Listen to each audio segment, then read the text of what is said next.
Hello guys and welcome back to Custom Gamer. My name is Daz and this is the show where we talk about level design while playing cool maps. Today we're playing a map I should have got around to making a video for a long time ago. It's called Transmissions Element 120. It was developed by Shokunin and was released on the 29th of March 2015. This mod does require the SDK base 2007 installed on your Steam client in order to play, as it is not a add-on for Half-Life 2 or Episode 2 or anything like that. This mod is also doing incredibly well on the Run Think Shoot Live 2015 awards, and for very good reason. It's incredibly well put together, lovely new art and sound, and it features an incredibly fun new game mechanic in that it basically gives you a rocket jump gun. Which is what the Element 120 in the title is all about. It's a retooled gravity gun which no longer sucks things towards you and pushes them away. It creates an impulse which you can shoot at the floor below you to propel yourself around the level, and this is used to great effect once you pick it up. So let's go and have a look, shall we?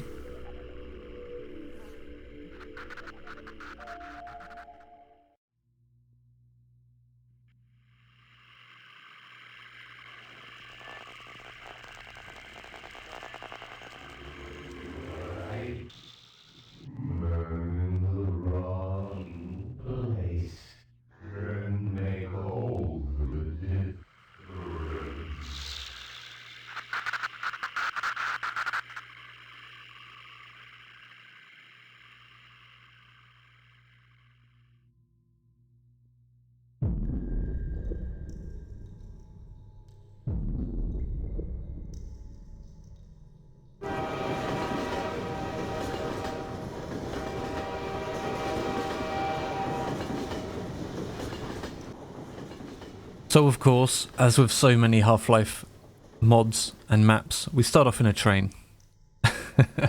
Very cliche, but it works. Something you might notice immediately is that, as this is a branch of the 2007 SDK, there's a whole bunch of visual upgrade mods for that particular branch of the engine which is used in here. So you've got like the dusty lens effect, you've got kind of the light reflections on Gordon's helmet, which you can see it's fairly subtle effect. That there are a lot of games and mods where it's much more in your face and it can be kind of annoying, but I think here it's kind of subdued and in the background, but it helps to just add that little bit of realism to the scene, which really works. Especially the whole dusty lens thing helps make the world feel a little bit less perfect, which is always an issue in a lot of games, which is why you see so many games these days kind of adding all these imperfections to the overall visuals to try and get away from that perfect look that's just very unrealistic. So you see things like chromatic aberration and all these kind of film grain and blurs that a lot of modern games use to just try and dirty up their, final image for each render cycle. And I think it works well here as well. There's no film grain, but like I say, the dusty lens and the light reflections really help add that little bit of oomph to the visuals, which just isn't present in typical Half-Life 2 mods. So you can see here we're exploring around the train station. You can zoom in on the QR codes on the walls to receive hints. Some of them are very handy. I didn't actually know this the first time I went through the mod, so I missed some hints which would have been very helpful. And there's that single pickup crate near these stairs at the beginning, which just gives you the impetus as a player, like, okay, there has to be a crowbar or some other device around here to open this. So it's kind of giving you a goal in a very soft way. And of course, now that we have the crowbar, we can also break the padlock off here. So this is definitely a hard gate here, like you cannot progress until you have the crowbar. But there are lots of other things in the environment which suggest to you that there is a crowbar present somewhere that you need to find it. So very cool first area. Now we're going to drop into the sewer areas. One thing, this mod can be fairly dark, and the sewers are a good example of this, and also the very final area, which we're not going to spoil just yet, but it can be quite dark as well. I've actually brightened up this video quite a lot, hopefully enough, so you can actually see what's going on, but typically you will need to use your torch quite a lot here.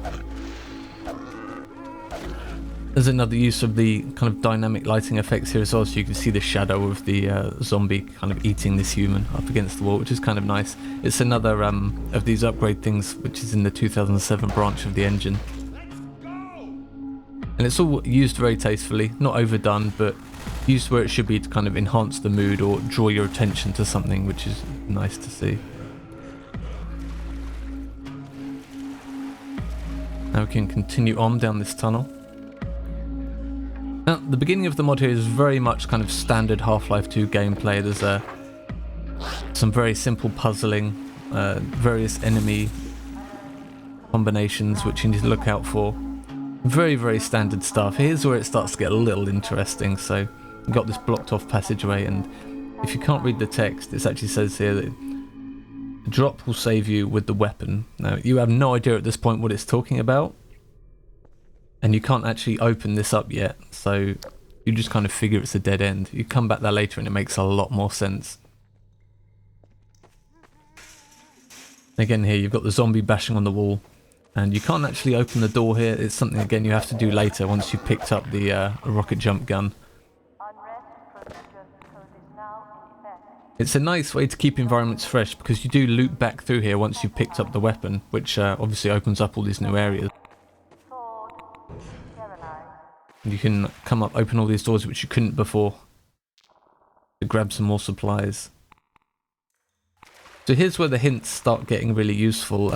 You don't actually know it yet, but they're all hinting at a bunch of zombies in a pit a little later on. And it's a part of the game that I got really confused by because I hadn't read any of these QR code hints on my first time through. We can talk about that in a minute. So here's a little optional side area. You're trading some ammo and potentially even health to get some more supplies. Fairly simple stuff. Completely not necessary, but if you do want some extra suit energy and ammo, then you can go for it. Incidentally, another nice feature here is you can see all the water caustics up on the walls. Looks really, really nice. Again, another subtle effect which just enhances the mood and improves the graphical quality quite a lot.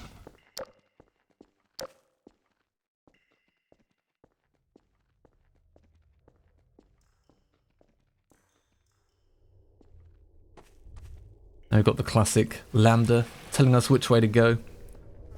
Now, I do think, especially in this beginning part here, the kind of optional hallways are a little bit overdone. Especially that one there, you can pick up some ammo. This one is just a dead end with some poison head crabs at the end of it. It feels a little bit redundant. The argument can be made that it just helps to make the area feel more expansive, but I think you could have gotten away with just having a corridor here.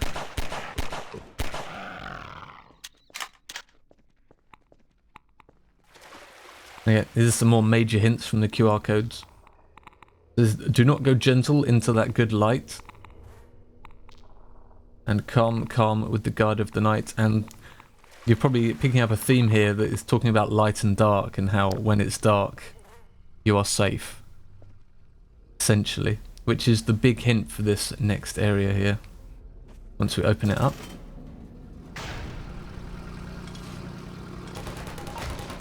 So from a level design perspective, we're seeing a couple of mechanics here. We're teaching the player how to turn on generators, just in case they've forgotten from Half-Life 2.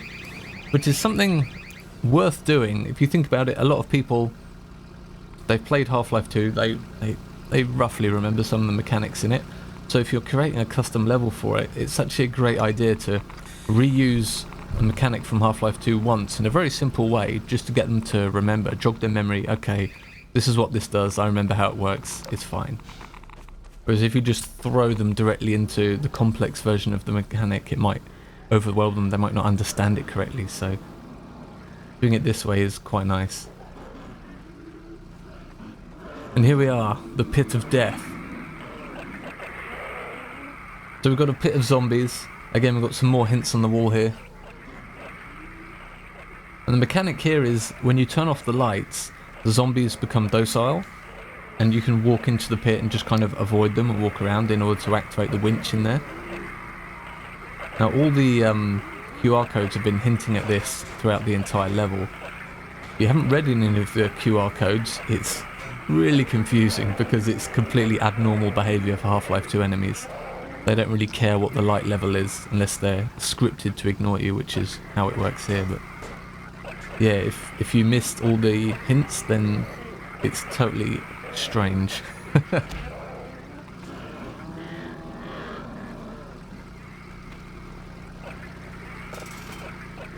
You can turn off the generator, all the lights go out, and you're safe to enter the pit and activate the winch. I do like just the tiny little spotlight on the winch, which just draws you towards it. And a small stroke of genius is that this winch opens the exit door, which in turn lets some more light into the room, which makes the zombies kind of dangerous again. They'll walk towards you, they won't attack you violently, but if you get too close to them, they will take a swipe at you. So it's that kind of moment of starting the crank handle and then realizing it's getting brighter because you're opening the exit door, which has a light behind it. Another interesting mechanic is, you can't really see it too well from this angle, but there's a grate in the wall with like some moss over it, which is how new enemies walk into the arena. So if you kill all the zombies in there, it will repopulate using that mechanism. And the zombies can walk through that in order to repopulate, but the player can't walk through it in order to, you know, visit the clown car that all the zombies are coming from. So it's a one-way system for the zombies, and that mechanic is used again later on as well. Then I've got a bit of respite after that. You can read some backstory about why all these QR codes are here and the resistance base and everything like that. Feel free to pause the video and read it if you like. I'm not going to hold it up forever. And there's some nice little kind of physics objects and little interactive bits in this room as well, so you can throw the lights around, which is kind of cool. You can rip the TV out the wall, which is a classic Half-Life 2 trope at this point. Then of course we can get an event, so you know, it's ticking all the boxes for Half-Life 2 mods now.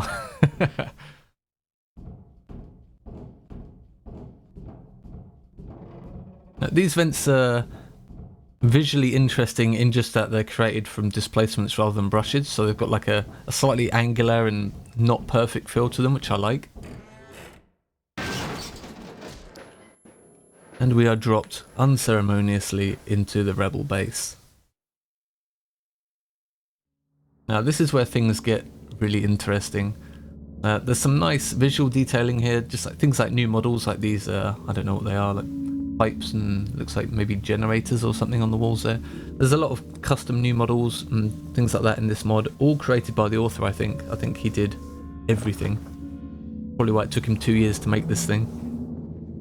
You can see the shotgun through the slit in the door there, and this is the first massive hint at the new weapon. So you've got the two scientists working on it with their marks on the wall, and then literally it's telling you what it is right here. So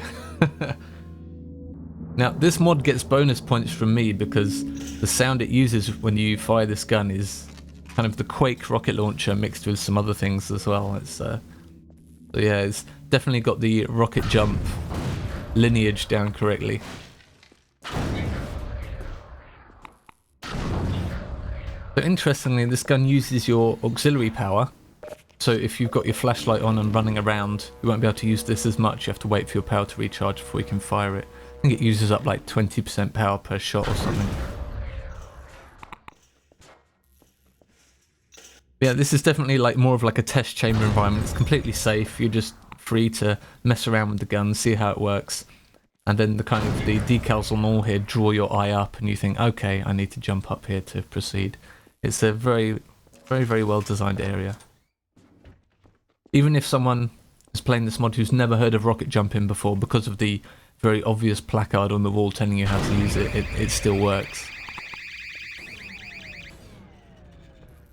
And now that we've got the element gun, we can proceed to some much more interesting combat encounters now. It's certainly back heavy, this mod. Like the intro is nice, it's well designed, it's fun, but it is kind of simple. And it's definitely just a lead-in for this. It teaches you some mechanics which are going to be used later. It's essentially a 10-20 minute tutorial.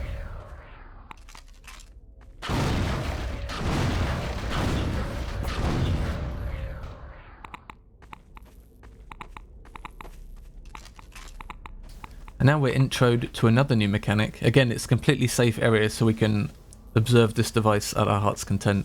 So you have to hold the use key down and this battery powered device will override a combine lock that it's attached to. The time it takes to do it is actually very important because it's used as kind of a gating mechanic in a minute. If you take damage or you're pushed away from it, it will reset back to its, starting state. There's a nice little visual effect here of combine soldiers carrying torches that they drop when they die, and then you can kind of punt them around a bit as well. So there's lots of nice new graphical effects. You can jump in here and grab the Magnum like I was mentioning earlier.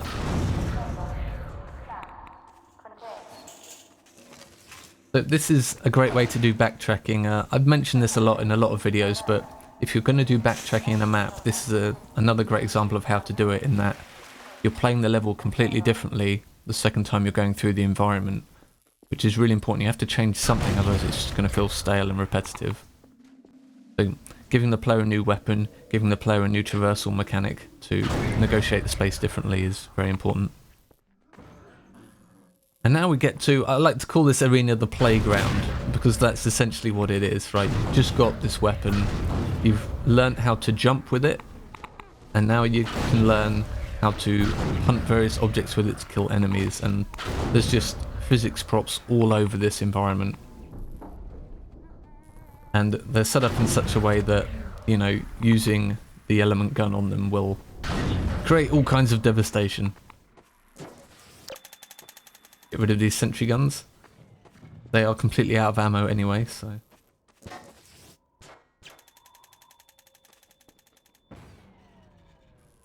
So the mechanic here is we've got another generator.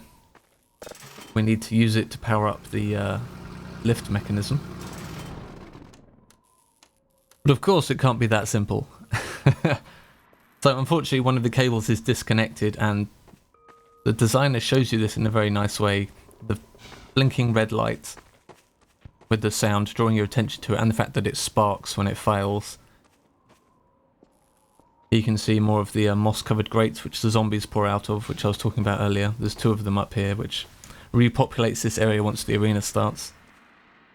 But yeah, it's a very nice way of getting your attention, is to have the thing spark and then the red light flashes. And by making you walk around the arena here again, the designer's pushing the player to, have a look around the space, get a feel for it, have a look at where all the items are in the environment before there's actually any combat. So it's a great way to get the player to familiarise themselves with the environment before the combat begins and make it feel natural. So here's our overload device, and again we can't use it right now because all these zombies are coming, and again if you take damage, if you get pushed away from the device, it's going to reset, and this one takes a lot longer to power up, so it's kind of like a soft gate, I guess. And this whole arena is just about just playing around with the element gun. So there's all kinds of explosives everywhere, everything is destructible or puntable. All the spaces, like for instance jumping from one side of this to the other, is possible with the element gun. Like all the vertical space is jumpable as well. It's all been designed very carefully so that you can traverse it with the gun in the most easy way possible, and it ends up working really well. The trick is with stuff like this, when you're teaching the player like this how to use a new toy that they've got, is you don't really want to make it too challenging, but you just want to make it a lot of fun. Have a lot of different elements in there that are fun to use. Get the player thinking about how they can use this new device they've picked up. Because if you make it very, very hard, if the player's scared to actually move around the environment and kind of try things out, then they're not going to. They're going to hole up in a corner with their safe. They might even switch to like their shotgun or machine gun or something like that, and not even try to use this new thing you've given them because you've intimidated them too much. So I think the author here has struck a nice balance by making it fun, not too difficult, giving the player loads of escape routes no matter where they are in the environment. And it doesn't outstay its welcome either, so we're almost done here.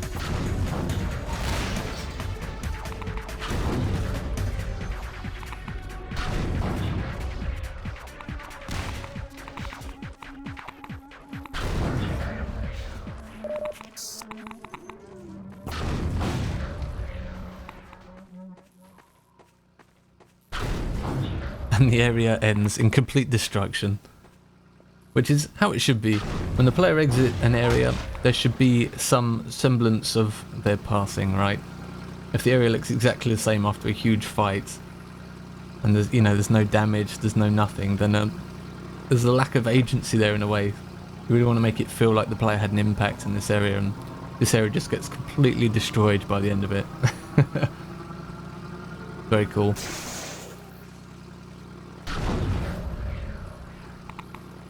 Alright, so now we can get out of here. Just another simple thing I really like about those powered up door breakers is that when they activate, it pushes the door open away from you. Looks like inviting you to go through. If you had to like use it afterwards, it probably wouldn't feel as good. It wouldn't feel as powerful. It's just simple things like that which can really help.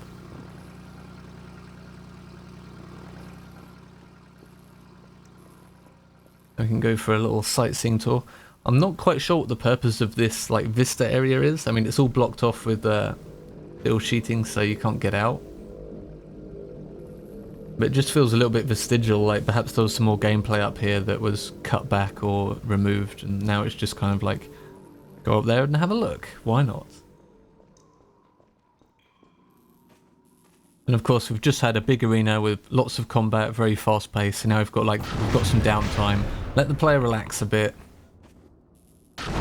Don't want them going at 100 miles an hour all the time. We want them to take the time. Have some simple puzzling, so we've got to open the storm grate there and jump out of it. And again, even though we're on downtime, we're always using the element gun in a new way, so now we're back to rocket jumping with it. And kind of opening swingable objects.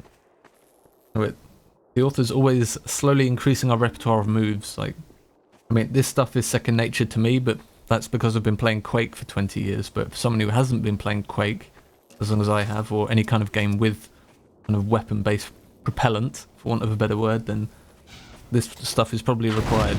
It may not come naturally to them. And we've got the gnome. So now every single checkbox for a Half-Life 2 map release is now ticked.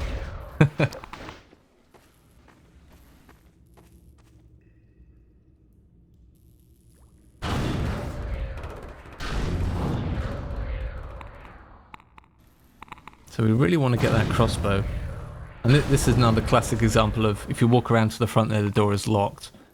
But you can unlock it by looking in through the side window and using the element gun to clear the blockage. And it's just a really fun way to get a crossbow as well, so you can try and grab it off him with the use key. It doesn't quite work. You have to use the element gun to kind of get the body down from the top there. It's very unceremonious and kind of brutal, but you just kind of rip it out of his cold dead hands. It's pretty brutal, but I like it a lot. It's yeah, very visceral way of getting a weapon. The other interesting thing here is that this body here has a rocket launcher on it if you don't pick one up in the courtyard. So that's the designer just making sure you have a rocket launcher by this point by placing one directly in your path if you missed it before. Is important because we're going to need it now.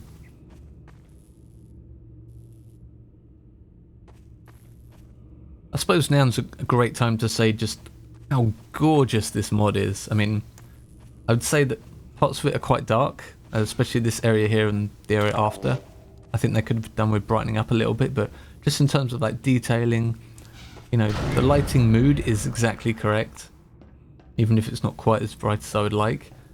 But just the sheer amount of detail everywhere and, you know, all the new visual effects used really create this fantastic sense of what a Half-Life 2.5 might look like, right? And again, we've got another giant space here, so you've got plenty of room to play around. There's no enemies or anything. And then when you jump through the window, all hell breaks loose. And damn, this area is so detailed and so large. It must have caused so many headaches for the author trying to get this place to run correctly without any kind of visual artifacting or performance problems or anything like that. But speaking of performance, this area did go below 60 FPS on my PC while recording in a couple of areas. Just because there's just so much detail everywhere, it's ridiculous. I think it's one of the best looking areas in the Half-Life 2 custom map I've seen in a very long time. So we've got a fairly typical kind of loop in the environment here around all these warehouse buildings. It's a very typical kind of figure of 8, like 2 warehouse buildings creating the vis blockers. We've got to kill 3 Striders, and there's just supplies and rockets all over the place. The vertical space is used very well. I mean, clearly when you've got a weapon that can propel you up like 100 foot in the air, then you may as well use that to your advantage. Also, just like the arena we just came from, all the buildings are designed in such a way that the rocket jumping works correctly with them, so they're all a specific distance apart, a specific height, so that you can use them effectively by jumping around with the element gun. It's really important because what's the point having all this verticality if you can't actually get to it from multiple positions? You really want the player to be able to abuse this stuff, which is what this area does really, really well. So from any street you can kind of jump onto a building, jump onto a roof, jump onto a 2nd or 3rd floor, most of it's completely open as well. There's not many walls apart from the ground floor, but the author's always trying to push you upwards so you have more kind of choice in where you want to go. Now you can see here we've got these suspended cranes, and you can actually shoot them to drop the cargo. This usually works. I don't know why it didn't on this video, but you can actually crush Striders with this stuff. This one just kind of bounces off. I don't know what happened there. Usually it just flattens them and they die, and it feels great. Not quite sure what happened there. That's a bit unfortunate, but take my word for it, it's very satisfying when it works.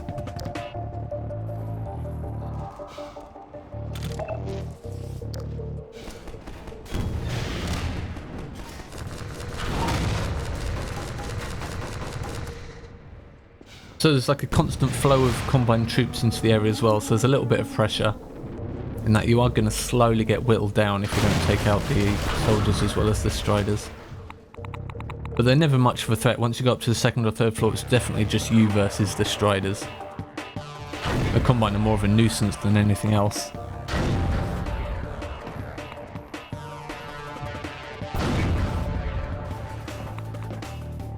Okay, nobody's perfect. Come on now.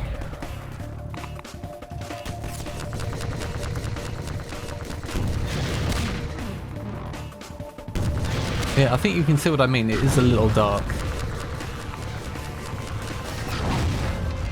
I mean, I'm not sure if I would have liked just more light from the sky, or just kind of more spotlights around the environment, or perhaps more like fires and things like that, just to light things up a little bit more. I do like the contrast, but there are some areas where it's just incredibly dark. I mean, I've brightened up this video quite a lot, and hopefully it's enough for you guys.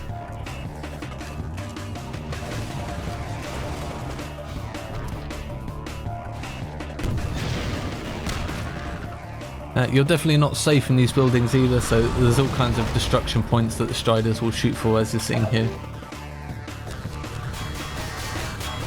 And again, I think that's almost like what the Combine soldiers are for here, right? So you're relatively safe in these buildings, so the Combine soldiers will always come in and try and flush you out.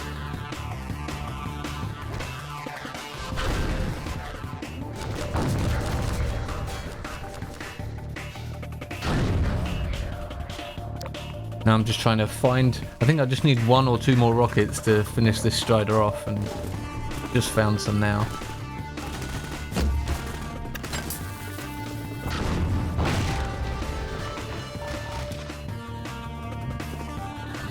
That's just a question of finding where he is.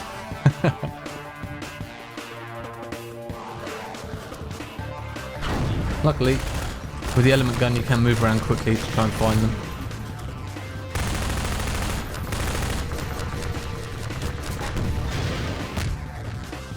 Unfortunately I missed with that rocket, and now it takes a while to find another one.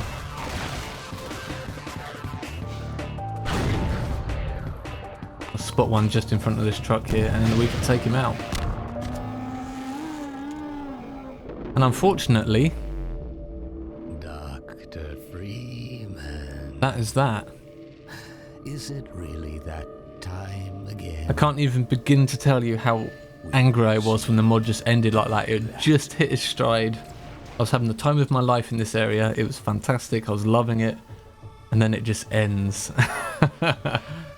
Couldn't believe it. It's definitely a mod that I really hope the author does a part 2, or you know, even a part 3, part 4, because the element gun mechanic is so well realized. It's beautiful visually, audibly. It feels great to do it mechanically.